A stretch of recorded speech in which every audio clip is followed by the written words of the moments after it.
There used to be a clock up here. Ah, no, a real clock. But that's no. It was a clock of time. Yeah. Two came on there.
Yes. Hello? Hello, everyone. The crowd in front of the sandwiches has abated, so I think we can start. It's a great pleasure to have with us Francoise Coma. She's our Steve Murray Distinguished Lecturer today. She's our last one of the year. She's a world expert on a huge variety of topics: galaxy formation and evolution, galaxy dynamics and interactions, interstellar medium, I see many of you here, dark matter in the universe, which she includes as cold molecular gas, which she uses to observe with ALMA. She's expert in primordial galaxies, history of star formation. She's a professor at the College of France and the chair of the Galaxies and Cosmology section. She's also at the Paris Observatory, which you see listed here. The list of committees that she's on is very long, and I'll just note that she's a scientific editor of ANA and a past president of the IAU of Galaxies and Cosmology Division. Her distinctions are also very long. She's an honorary member recently of the American Astronomical Society. She's an officer of the Legion of Honor, a fellow of the Royal Astronomical Society, a chevalier of the Legion of Honor. Sounds like a lot of fun. A member of the French Academy of Sciences. She's here through noon on Friday, so if people want to talk with her, there's a schedule that was sent out by Akos Bogdan. You should be able to find that in your mail and sign up. Her lecture today is entitled Star Formation Quenching, AGN Feedback and Environment. Francoise. Thank you very much. I'm very happy to be there. And thanks for the invitation. So I will speak about the star formation quenching. And first, I want to recall you why we need that star formation is quenched. In fact, it is to reconcile the prediction of the lambda CDM standard cosmological scenario with observation. You see that the prediction in the diagram of the number of galaxies as a function of luminosity function, if you want, or mass. So you have this prediction is the blue curve. You can, of course, try to calibrate here with this equality there, with the data, which are the symbols in red. And this gives you an MRL for these kind of galaxies. But then you see it's not possible to have agreement for everything. At the low end, low mass end or low luminosity end, you know that there is a lot less galaxies than we predict. And this has to rely on, for instance, star formation feedback, when you are a very shallow potential well on dwarf galaxies, the supernovae can make the gas escape, and then you form less stars, so you form less galaxies. So I won't speak about this end here. I will more speak about this high mass end, where, of course, supernovae are not sufficient to make the gas of the galaxy escape, and you rely on AGN feedback. This is a model. We don't know if it is efficient or not, and I will try to show you. Of course, this curve is at the origin of this fraction of baryons as a function of mass. You see that at the maximum, which is about the mass of the Milky Way, you have only a fraction of 4%, which is much lower than the universal baryon fraction in the universe, which is 17%. So this means that more than 80% of the baryons are escaping, or have escaped from galaxies, and are in the filaments, and so on, and even less for the low and high mass end. So that's to recall you why we need to stop star formation and to avoid to form big galaxies. So the outline of this presentation will be first to put the context, to show you that in observation we see at z equals 0 a lot of blue galaxies that form stars, and we see a bimodality with red passive galaxies which have been quenched. So this is a clue to know what has happened in the life of these galaxies. I will show some empirical laws of quenching, mass and environment, and I will try to make the link with the physical processes that the models are proposing for quenching of galaxies, medio AGN, and environmental effects. So first, to begin with and to put the context, you know that in the old times we used to classify galaxies on the Hubble sequence, which mean elliptical galaxies, which were already red and dead, that is quenched by their star formation, and spiral galaxies with a branch with barred and non-barred, which is a detail here. And especially the sequence was towards a higher bulge to disk ratio, so a bulge which is a spheroid, which is also red and dead. But now, since this was when there was only hundreds of galaxies to look at, now we have millions of galaxies with Sloan, so you cannot look one by one, so you are forced to have automatic classification. And for instance, what you find is in a color magnitude diagram, so the color is here, red and blue, and the magnitude or the mass, stellar mass if you want, and you see that there is indeed two groups. One is very blue and small mass here, so there are the galaxies that form stars today, and today the big massive ones are red. You have the red sequence here, and you see really a separation between the two that in between we call the green valley. Of course, the main parameter of this red and blue sequence is the star formation rate. Of course, there are also other parameters, but the main one is star formation. So there is first this blue and red sequence, and there is also another parameter which is very important, which is surface density. And it was first noticed by Kaufman et al. That from a big survey of the Sloan also, 100,000 of galaxies, you can plot the stellar mass here and the surface density. And you see that the high surface brightness, HSB galaxies, are all very massive. And you retrieve the Freeman's law. Freeman's in 1970 said that all galaxies have a disk and a bulge, and when you look at the surface brightness of the disk in the center, it is constant. It's a Freeman's law.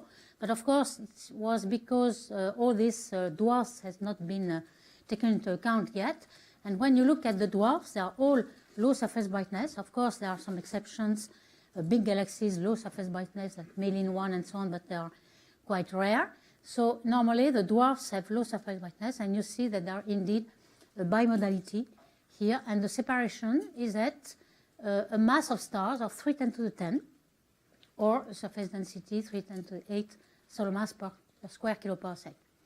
And the proposition by Kaufman et al. Here is to say that in this low surface brightness, they are low surface brightness because they are small mass, and then the supernovae feedback can make the gas escape, and then you don't form the stars, so you are low surface brightness. So finally, if I summarize these two propositions, you have a way to interpret this bimodality at high redshift, z equal to 1 and below 1. as a function of stellar mass. It's the color magnitude diagram again. And the proposition of Deckel and Birnbaum in 2006 was to say, well, these galaxies accrete a cold gas from the filaments, the network of filaments of the universe. You can accrete cold gas, but when you build very massive halos, the potential is deep enough that the gas is shocked and heated while entering the galaxies. And in these big galaxies, at least at this redshift, you heat the gas and you stop the star formation. So this is a way to quench. It's some kind of gravity quenching, because all the gas that is fueling the star formation is shocked and heated, and you have this massive and red sequence here. While at high redshift it's not enough, the halos are not deep enough to have that. So you have cold gas accretion at high redshift, but at mid redshift you have this, and also you have some small satellites which are quenched because they are stripped from their local center galaxy when they are in a group. So this is satellites, but the main thing is that the red and red are massive because of the cold gas accretion that is stopped. And another different interpretation by Kaufman et al. Is that it's a question of surface density, as I just told you. So in this region, when you have high mass, you have also high surface brightness, high surface density. And even if you accrete cold gas, you form stars very efficiently, and you spend most of the time in this red and red sequence here. Even if you still accrete and pass some time here, it's very quick and you don't see it here. So this is these two interpretations. And about the empirical laws, it's very well seen in this diagram by Peng et al., where you see in colors the red fraction, the fraction of red and dead galaxies, as a function of mass in the abscissa and vertically the environment. That is the surface density of galaxies, if you're in a group or clusters. So it's increased like that. So you see that you can be red and quenched if you have a big mass. So the mass is empirically a factor of quenching. And if you go to high environment clusters, and we know that indeed in clusters you have a lot of red galaxies and elliptical galaxies, it's well known. But you see that these are very well separated. The mass, even in isolated environment, if you have a big mass, you can be red and dead. You have ellipticals in the field. And you see the same here, the mass quenching, and in the small mass you have the environment and the merger. So these two factors are very well observed. In fact, it's empirical factors. And also you have this kind of morphological correlation between morphology and star formation. Here you have some diagrams at different redshift, local and higher redshift, as a function of stellar mass and star formation rate. This is a diagram that defines the main sequence of star forming in galaxies here. That is, the star formation rate is proportional to the stellar mass, and the color is the morphology of the galaxy. That is, it is blue when n equal 1. N is the Sersic index, when you can distribute the light in r to the 1 over n. N equal 1 is an exponential disk, so it's a disk.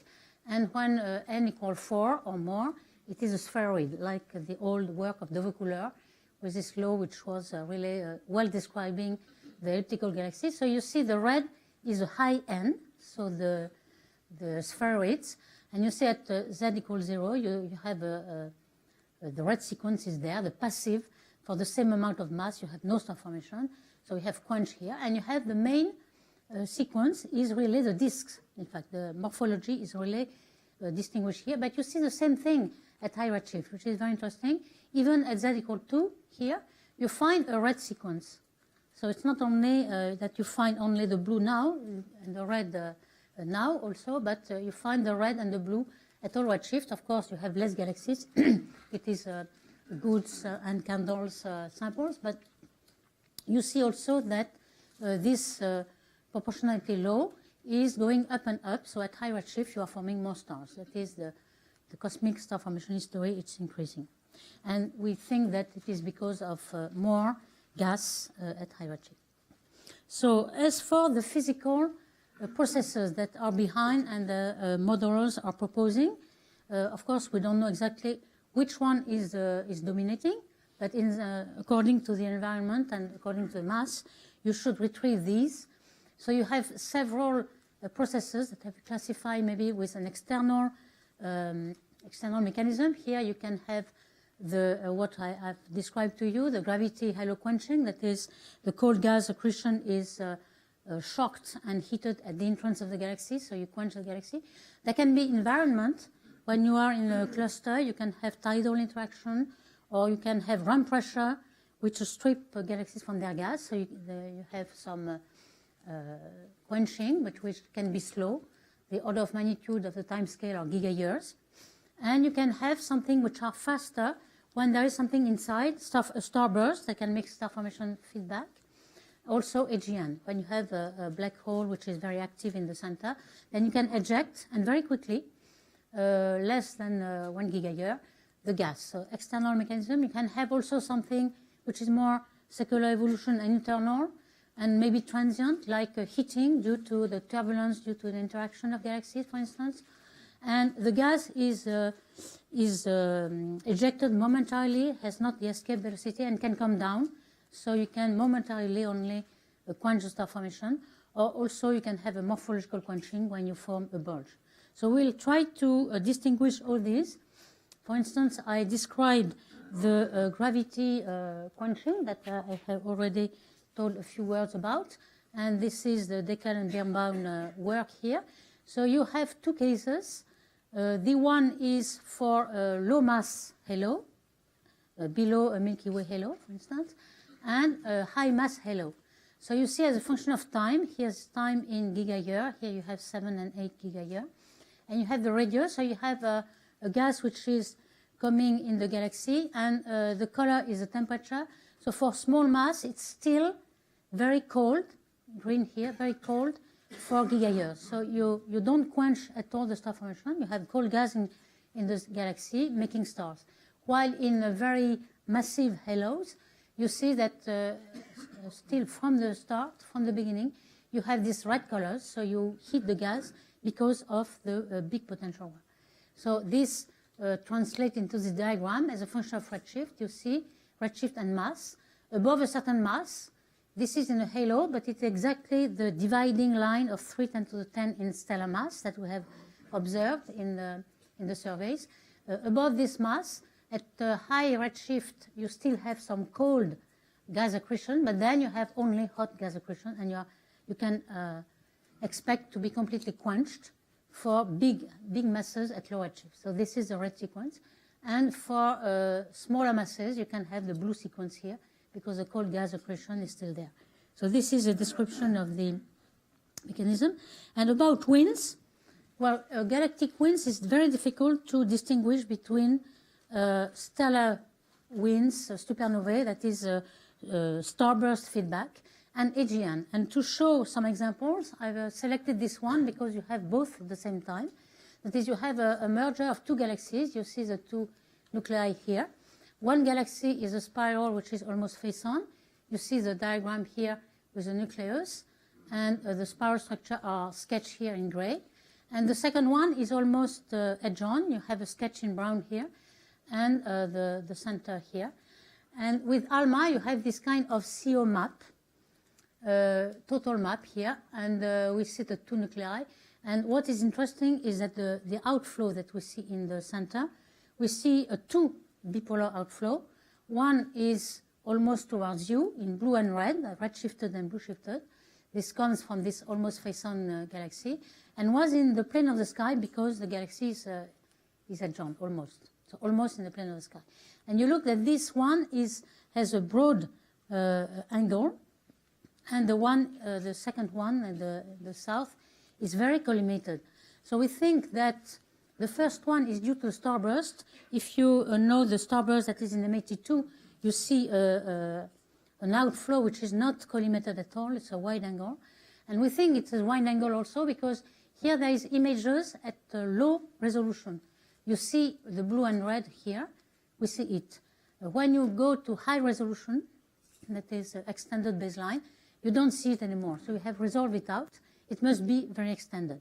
While the bipolar flow in the south at high resolution is still very thin and very collimated. So we think that this collimation is only possible with an AGN, that the AGN jet is dragging the molecular away. And here you have, it's not a galaxy known to have an AGN jet, but when you look at in gray here, it's a VLA map.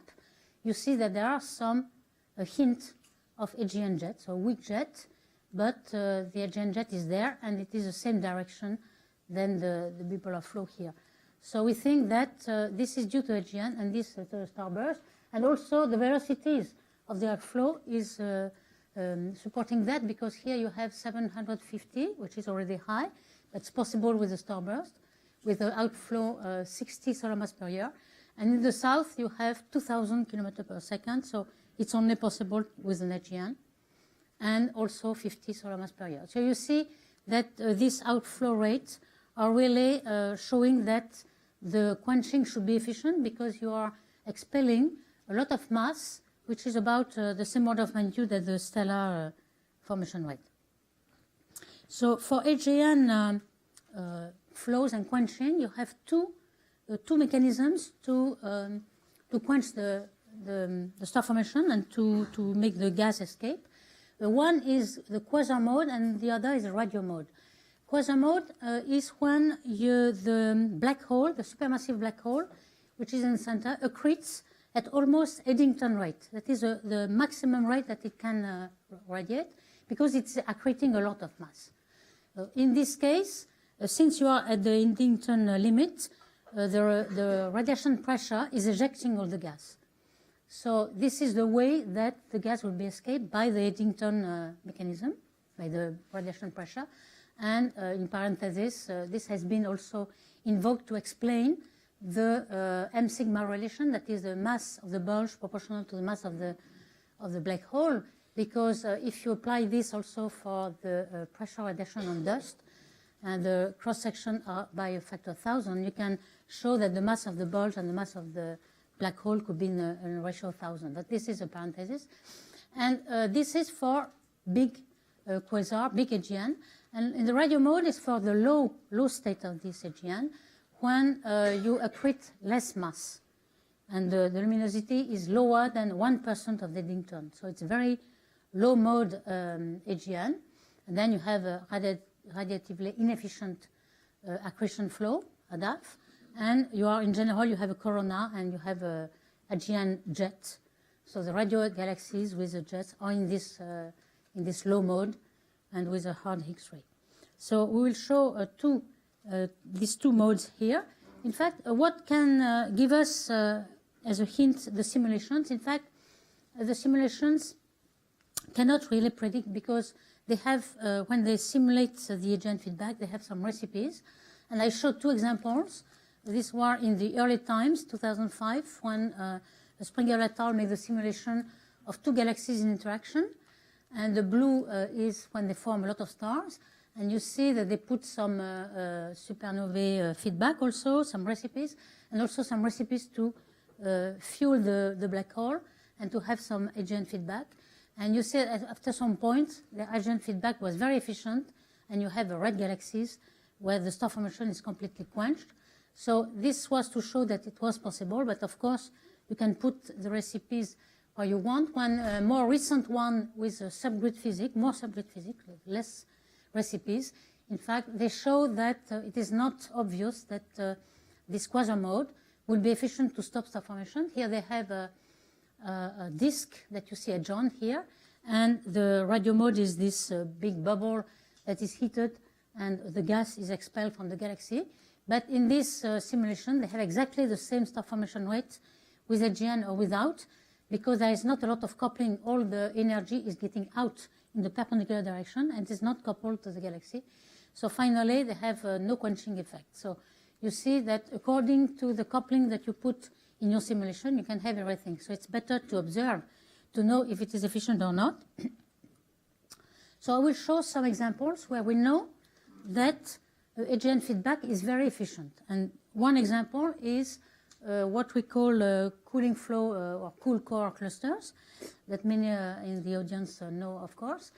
I show here the example of the Perseus cluster, which is the most nearby one, where we have been able to observe the phenomena. So you see here the X-ray map obtained with Chandra by Fabian et al. And what you see is that the hot gas in the cluster is not at all homogeneous, but it has some cavities here, and also some cold front and so on, and some denser region.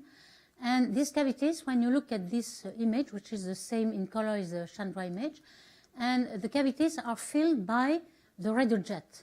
In white, you see the contours of the VLA contours of radio jet. So you see that the cavities are really digged by the AGN, the plasma emitted by the AGN.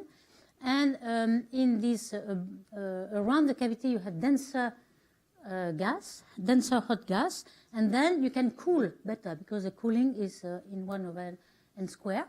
So here you see in black contours, the molecular gas that we observed in this intra-cluster medium, and it is exactly around the cavity. So as if you can cool the gas in the border of the cavity, and then the gas lose its pressure support and fall in the center of the gas. So finally, the gas is not cooling in the center. That's what expected by a simple model where the density is stronger in the center, but it is cooling at the border of the cavity digged by the AGN. You see also in this sharp masking some sound waves, and it's possible that the sound waves also are a way to heat and to prevent the gas from cooling. And you see that in this picture you have H alpha. So you see a lot of H alpha in pink, which are filaments here. And the filaments are in general very well correlated to CO, I will show you. And in this you see also in green the star formation. You have in this H alpha spectra, you have the BPT diagram that gives you the excitation mechanism. You know that the pink is excited by shocks, essentially. And in some cases, it is star formation, and you see it in the green. So you have some cooling, less than was previously thought in these clusters, but at least 10 times less. But there is some cooling and also some star formation. You see here the filaments in H alpha. The colored picture is in H alpha, and you see that in every point of this H alpha, we see a lot of cold gas. When I say cold gas is 10 to 20 K gas. It's very cold, molecular gas. And you see this also spectra in CO322, in CO221. You have all the excitation.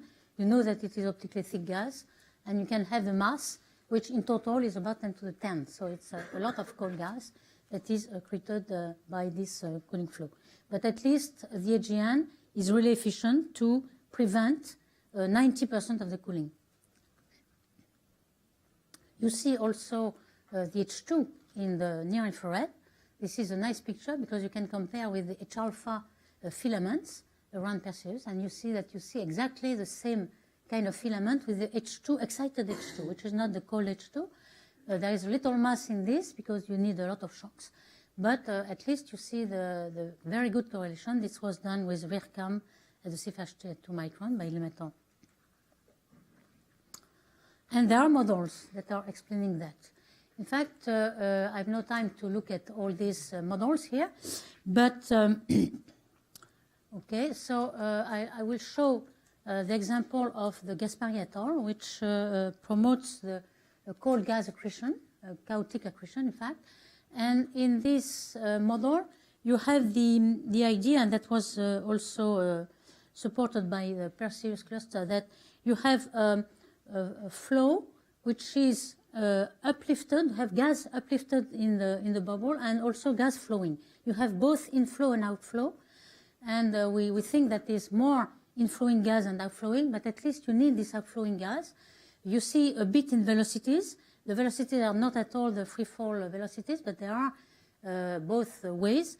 Here you see in this simulation that there is in the X-ray surface brightness a bubble, which is exactly the bubble of the AGN, exactly like we see in the observations. And here you have the temperature. So you see the blue, which are cold temperature in the center, and here the hot temperature. And what's very interesting here, you have the cold gas predicted by the simulation here, which is not as cold as we measure, because we measure 10 to 20 K, but in the simulation they cannot really have molecular hydrogen, but at least 10 to the 4 K, which is cold with respect to the 10 to the 7 here.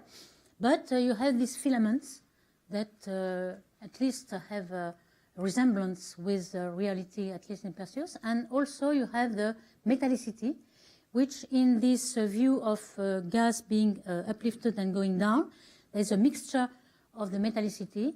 This is very important because normally the intra-cluster medium is at low metallicity, maybe 1/3 solar.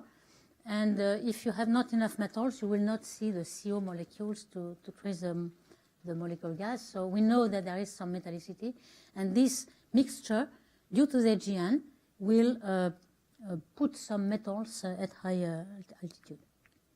So all these view of gas going up and down in these bubbles are supported by some observation that we did with ALMA of a few cooling flow cool core clusters, and here is one with Russell et al. Of Abel 1664. So you see that there is here the contours of the CO with blue and red giving the velocity. It's not really a nice rotation like in Perseus. In Perseus you had no rotation. In fact, both waves were coming towards you. But here you have a normal velocity and you have a high velocity, almost minus 600 km per second. And you don't know exactly if it is inflow or outflow, because you don't know which gas is in front or behind. But at least there is some gas outside the average velocity region. You have also some similar example. And you see each time it's a big mass that is inside 10 kilo per sec, 5 10 to the 10, solar mass of hydrogen in Abel 1835. And here you see the X-ray gas, which has these cavities also, and very inhomogeneous, and the CO blue and red shifted, which is not in a very regular rotation either, and here the far infrared, far UV, sorry. And you have also some examples like this one, where the BCG, the brightest galaxy in the cluster, is not at rest with the cluster, which means that it comes from a merger of two a subcluster, and the galaxy is still oscillating in the potential of the cluster, and the cooling time of the gas, which is cooling around the galaxy, is about the same order of the dynamical time to make the oscillations, so that you should see a trailing cooling wake, in fact. And you see that here is in alpha. You see the trailing wake is 60 kPa, while all around the cooling gas seen in alpha is 10 kPa. And in the old times, it's more than 10 years now, we did this CO map, which was completely correlated with H alpha. And when you look at the small scale, you see again these contours of the VLA, which is the radio jet, and making the cavity. And then you have the H alpha in grayscale here, which is around the cavity. And the CO was also around. Now we have much better observation with ALMA here. You see the CO is exactly correlated with H alpha again, and it is around the cavity dug by the AGN. So it's really, again, very supporting the view that the gas is cooling around the cavity. You have also some groups in X-rays. This group was worked by Larry David here, and it's a 55044. You see the H alpha filaments again, so it's a miniature because it's less massive than the cluster, but you see with ALMA this blue and red, which means blue shifted and red shifted CO clouds. And what was very interesting is that in the center you have also the AGN with a core that you see in millimeter, and in front of this core you have some absorption. So at least from this you can say that since the absorption is redshifted, you can say that the gas is flowing down. It is in front of the AGN and redshifted, so it's inflowing, it's fueling the AGN. And it's another example where there is this absorption. It's by the Grant Tremblay and collaborators here, where it not only you have the emission, but you have this absorption, several components, and only the redshift. So again, only is the first time you can really say that the gas isn't flowing in the center of the cluster, so fueling the AGN. You see here again the alignment alpha, which is the filaments here, and in black you see the VLA contours of the AGN. So again, this is supporting the idea of these loops and infalling gas fueling the AGN. Now there are three examples of this redshifted absorption. Hydra A, it's not yet published by Alastair Edge. But you see that every time, well, it's not enough statistic that to say that it's always redshifted, but at least for three cases, it's supporting the flow toward the AGN. It's not the same as in H1 here. You have H1 absorptions, and the velocity shift with respect to the center of the cluster, you see that you see about the same amount of redshift and blue shift. So why? In fact, it is expected from the model that I developed towards you. It is that you have some gas which is uplifted and then some gas going down. In H1, in centimeter wavelength, you have all, not only the core, but you have also the radio jets that emit the continuum. So the absorption is with respect to a wider region, and then that's why you can see both inflow and outflow. While in the CO, you see only in the millimeter regime, you have only the core of the AGN, which is because the synchrotron is flatter there. And then you expect to find only the inflow toward the core, and then to see blue and red shifted for the H1. So this is very encouraging, and we should observe more to see if this red shifted is really in all. But there is another circumstance where you can really prove that there is an outflow is when you have an AGN which is powering molecular outflows with a high velocity. Because when you have a velocity of 1,000 km per second, for instance, this case, Markarian 231, which was one of the prototypes discovered with a plateau de Bure, the IRAM interferometer, you see here that the wings of the line are going to 1,000 kilometers. So this cannot be due to inflow, because the inflow is never higher than the velocity of escape, of course. But here it's certainly an outflow. There is outflows also until z equals 6. In C+, for instance, you see outflow until 2,000 km per second. And when you make a map of this guy here, you see that the outflow is extended by about 1 kPa. And there has been a compilation of this outflow by Ciccone et al. There is about 20 outflows known now. There's a lot of mass that is escaping in these molecular outflows. And you see here that these outflows are, the power of the outflow is correlated to the AGN luminosity. But not for all. You have stars here which are starbursts, and of course they are not correlated with the AGN. Only the galaxies which have AGN in them, so Seyfert-1, the field circles, and the empty are Seyfert-2, and so on. So all these are really powered by the AGN, and this is supported by the correlation between outflow rate and luminosity. The colors is the ratio of AGN to bolometric luminosity, so you see the color is darker here. And this is supporting the power of the AGN, but then you have also a very interesting plot here that it is a momentum of the outflow. That is not only the m over gt, the outflow rate, but multiplied by the velocity that you can measure and make some correction by inclination and so on. And you see that it is related to the momentum in the photons of the AGN. It's not a 1-to-1, it's a factor 20. So you have more momentum by a factor 20 than expected from here. And why? And this is very interesting because it is only possible if you conserve energy in these flows. If you don't conserve and you radiate away your energy, you will have only a momentum conservation and not an energy conservation. Here, it is energy. Why? In fact, certainly because there is very, very fast winds, just ionized gas input by the quasar mode, where you have this Eddington radiation pressure and you push the gas with high velocity, 10,000 or 30,000, 0.1 C. This is observed, and then you have a shock. You shock the molecular gas around, and if you conserve almost, of course, it's not complete conservation, but you have almost this conservation of mv square. Of course, when you make the momentum ratio, you will have the ratio of the velocity, input velocity of the ionized gas and the velocity of the molecules, so that it explains why you can have high ratio, at least at 20 as observed. So some simulation or sketchy cartoon have been done by Costa et al. And you see what's happening is the QSO is projecting this at the input velocity V in, for instance, and then you have a shocked wind here.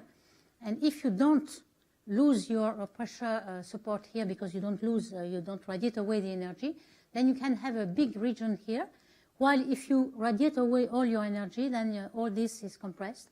And the impact of your flow will be much lower because this can go faster and at a larger extent from the center, while here it will be very small, very restricted in impact. So this is the energy-driven outflow, and it is exactly the case that we observed in the molecular outflows.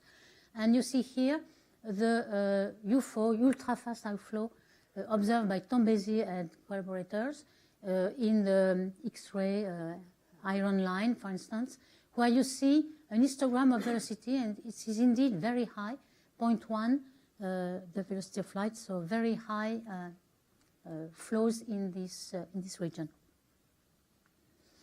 And now this is for the quasar mode. Now for the AGN mode, which is radio jets, we have examples also of very high efficiency.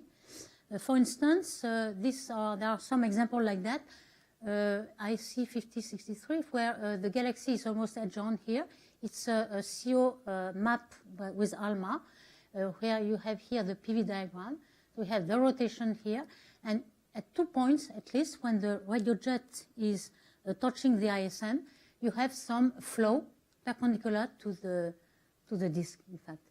So why the AGN is very efficient is that you have not only a jet perpendicular to the disk, but in many times you have the jet which is in the plane of the disk. So it is pushing the gas in the disk because of there's much more coupling if the AGN is not only perpendicular to the disk.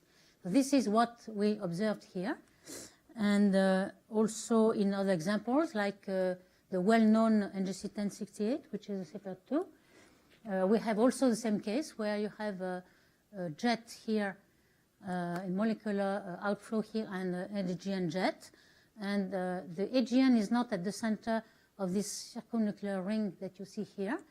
We have, by the way, a CO 625 with ALMA here, so you have enormous resolution. We have been able to detect the torus, which is 7 parsec diameter here. And the cartoon that we can do to interpret this result is that the AGN jet is inclined to the disk, which is edge-on here, and it pushes the CO cloud, so you have this molecular outflow. So it is not obvious to simulate that, but at least we understand why there is such efficient molecular outflow, is that because you have a high coupling, geometrical high coupling in the plane. We have observed many of them, and this was a surprise because we are not searching for outflows, we are searching for fueling of AGN in bored galaxies, but here not only we have seen the fueling in the major axis, but you have seen also an outflow on the minor axis. So meaning that even in normal galaxies, not extreme, you can have small outflows, so making some feedback from star formation. And this one, NGC 1377, is quite interesting because it's the first time we see a jet which is precessing. And you have here a flow in a gray, it's an HST image which is perpendicular, almost edge-on. And in blue and red, you have the blue shifted and red shifted CO emission. And if you look in detail, you see that it's blue on one side, red on the other side. And when you go at a larger distance, it's red and blue, so it has reversed the sign of outflow. So this means that the flow, and you see in the velocity dispersion, is very collimated again, so it makes you think that it is an AGN. But when you have an outflow which is almost in the plane of the sky, and it precesses by 10 degrees, it can be very easily towards you or recessing from you in a short time. So it begins to be approaching here, and then it recesses. So it makes that a little precessing by 10 degrees is enough to explain this precession here. And now for other morphological quenching that I've described also. I've shown the simulation by Martigator, which show that at high redshift you can have, since you have no bulge in the galaxies, you can have a lot of star formation, a clumpy disk that are formed at high redshift. And then as soon as you form the bulge, the morphology of the spheroid is stabilizing the disk, and it's a way to quench the efficiency of star formation because the gas is less unstable to star formation and so on. And we think that we see that. For instance, there is some clues here. When you observe in this diagram this inside-out quenching, that is the galaxy becomes to be red in the center, inside, and then the quenching is going inside out. This is exactly what you expect from the morphological quenching. So this is one clue that this morphological is acting. There is another clue that has been proposed by Maiorino et al. To distinguish between the two possibilities. Either you quench the galaxy by the second gas removal, because there is an AGN or starburst, and then you escape all the gas.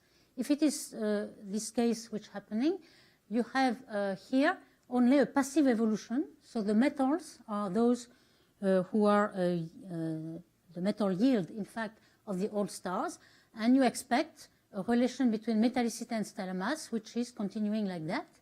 While if you only strangulate the galaxy, that is to prevent the gas to arrive on the galaxy, but you don't escape the gas here, then the star formation will continue here until the gas is consumed out, and then you will accumulate the metals. So this test is quite a very easy test to know what mechanism is quenching the galaxy. And the solution is, well, the observation test is there. They have observed some galaxies here as a function of stellar mass and metallicity. And you see that the passive ones have more metallicity until the high mass, where they have exactly the same. So they join here. You have a big difference, so favoring the strangulation here, because the passive one have continued to star formation, to form their stars. And if you plot here the difference between the two, then here you have the difference, and it goes to 0. And you can compare with models with the delta T here, 1, 2, 3, 4. So the green one is really supporting the strangulation with this.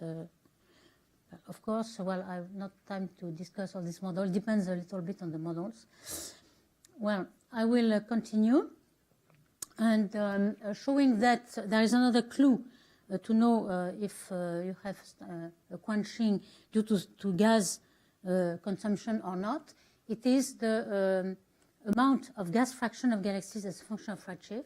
This has been done by several groups. Here I show the Genzel et al. And in this plot we have shown that indeed what is striking here when you go to high redshift is that the fraction of gas in galaxies is much higher at high redshift than at Z0. This by itself can explain why you form less stars at low redshift. Now I will finish with this final factor, physical factor to quench galaxies is the environmental effects.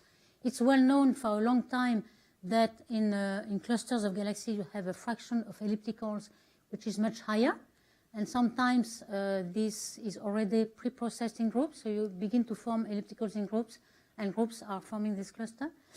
And we want to know if the influence, for instance, of tides, that is interaction of galaxies, or the ramp pressure stripping, that is a galaxy enter the hot medium and it is swept out by its gas, that we have example of this in Virgo, for instance. You have the H1 which is swept out in this direction, stripped out. Some galaxies have both tides and ramp pressure, which is difficult to distinguish. And I want to show some very impressive example of tails, which can be tidal tail or ramp pressure tails that you see in H alpha in the Virgo cluster, from one side of the cluster to the other, and here also. And in these big tails, we have seen also some molecular gas. So this was interesting. For instance, you have these two galaxies that I've just shown you, 4438 and M86. And this is in blue, the H alpha tail. Here we have the H1 tail.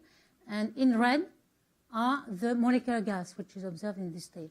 So it was a surprise to find that molecular gas can survive for all this travel in the cluster. M86 is an elliptical which has no molecular gas at all, but in the tail coming from the other galaxy, you find some molecular gas. So it's really interesting to see this H2, which certainly reform all along the tails. There is also some gas, which is molecular gas associated to the H alpha forming stars in this tail. So again, this is quite interesting. And when you plot this region, which inside clusters form a lot of stars, we can plot it in the chemical spin diagram, which is a diagram plotting the surface density of gas and surface density of star formation to know the efficiency to form stars. You have in the at the end of the surface density, you have the normal gas in galaxies, and all what is in the outer parts of galaxies or in these tails are much lower efficiency. You form for the same amount of gas much lower stars that are in the expectation of this linear law. So you have an efficiency of star formation which is much lower in this part, and we think that this low efficiency is due to the fact that you have not enough pressure, and most of the pressure is due both to the gas and to the stars. It has been already shown by Xi et al. That this efficiency, which is star formation to the gas, is proportional to the surface density of stars. So as soon as you are in a galaxy disk, you have a lot of pressure to form molecular gas and stars.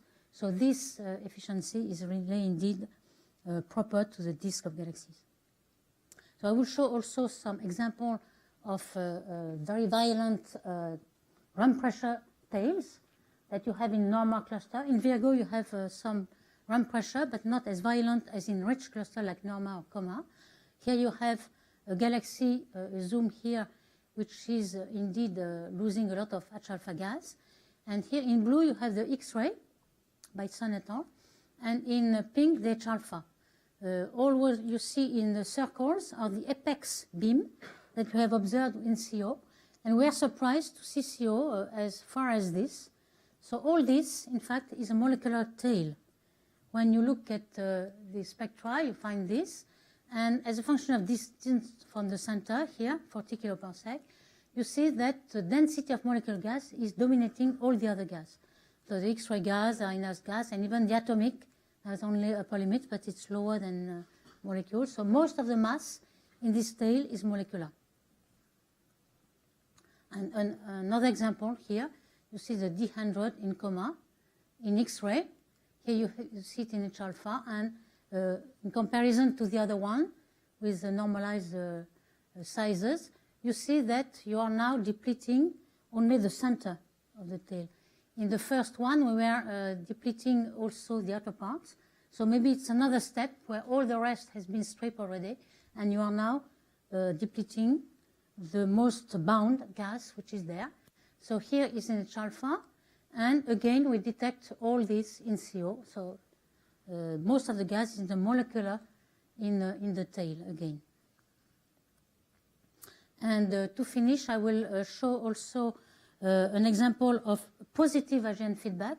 Until now, I've just shown you example of negative AGN feedback where you quench star formation. And there are a few cases where the AGN can trigger star formation. And an example of this positive feedback is Centaurus A, which is plotted here. You see the optical elliptical galaxy here. You see in blue the AGN jet, perpendicular to the dust lane here. And in white, you see the H1 gas, which is in the shells due to the interaction of Sun R with the galaxy which has been merged too. And in the old time, more than 10 years ago, we detect with the CESS some CO here, and it was in the direction of the jet by coincidence. Now we have a lot more data with APEX and ALMA in this galaxy, Centaurus A. So you see here we are in the filament at the northern shell. You see in black the H1 shell. It is about 10-15 kiloparsec from the center. And what you see here is the Galax UV filament here. In red is Herschel, the dust, at 250 micron. And the blue is the apex beam that we have observed. And you see the CO spectra here. The surprise was that there is little CO in the H1 here. But when you are outside the H1, in this region, you have a lot of CO. So when you plot it in contours, you have this, the H1 contours here. So the H1 to CO, H1 to molecular gas is very high. But here you have only the H2, you have no H1. So we think, since the jet is there, that the jet has shocked the gas of H1 and has triggered the phase transition between atomic to molecular gas. And that is the positive feedback that you have in AGN. You transform the H1 to H2, and then you can form stars. And indeed, there's a lot of stars formed here. So at least there is an evidence of positive feedback. Of course, the efficiency in the chemical spin diagram, as I've shown you, is quite low. You are below the efficiency of disk, but we know, because we have not a disk of stars, to have the pressure enough to have a very efficient star formation. So in conclusion, I will show, I hope I've shown you that we have a lot of strong quenching in galaxies. You have the blue and red sequence, empirical quenching. You have mainly AGN feedback, which is quite efficient in a cool core, but also in galaxies, individual galaxies in the field. And we begin to understand in the environment the processes. Are there tides from pressure? And at least we have also some example of positive feedback. So I'll stop there. Thank you. So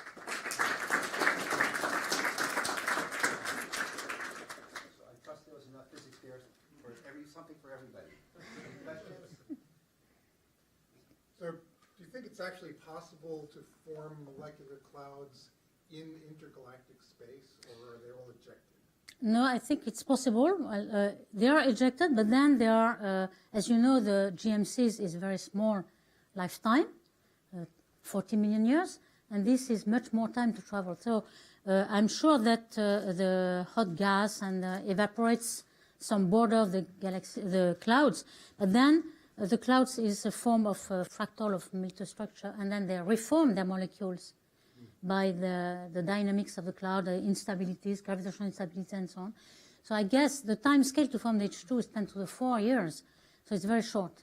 So I don't think that is the same molecular gas that you have from one part of the tail to the other, because you have 1 giga-year or so. But you reform the molecular clouds all along. But it's still rather self-shielded to be observed in CO, because if it was not, you will photodissociate the CO. You could have H2, but no CO at all. Here you have still the column density, minimum column density, to have the CO. So it must be rather enough molecular mass to have a lot of clouds and column density threshold to have the CO not photodissociated. So related to Tony's question, do you have a temperature estimate for the CO? It's like in Milky Way, 20K. We have the CO 2 to 1, 3 to 2, but we can make a model, LT model or LVG model, but it looks like a molecular cloud in the Milky Way. Do you have evidence for dust in the same region? For dust, you mean? For dust in the same cloud? Yes, we have the Herschel. Herschel 250 micron. You have Herschel at all. It has been by Herschel. It's like the Milky Way. In fact, the dust to gas ratio is comparable. It's not as rich as in the center of Milky Way, but the upper parts of Milky Way. Before we get another question from down here, anything from upstairs? No? Okay.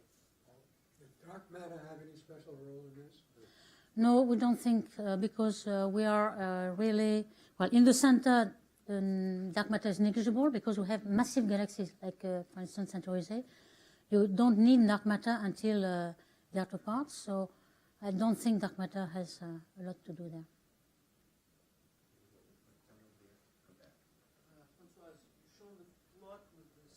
saturation of metallicity from slow as an argument against instantaneous shut-off of star formation.